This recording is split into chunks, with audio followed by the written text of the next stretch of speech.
In prav ta serija The Serial, ki jo je Maja omenila, je bila po moje tudi zame prelomna v tem smislu, da so slušalke res v tistem obdobju bile non-stop v mojih ušesih, ne. In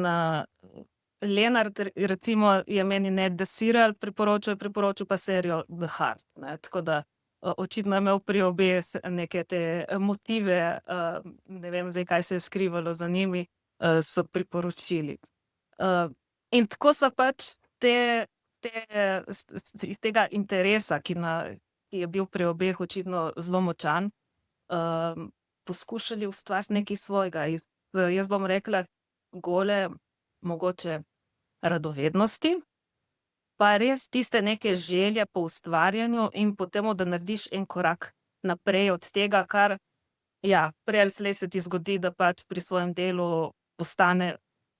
en del rutina. In kako stopiti iz tega ven, kako iskati še nove ljudi, kako se pogovarjati o novih temah ali pa o istih temah na drugačen način, z drugimi vprašanji, z vprašanji, ki jih nekje drugje ne moreš postaviti. Se mi zdi, da to naju je gnalo k temu, da sva pač poskusili prvim podcastom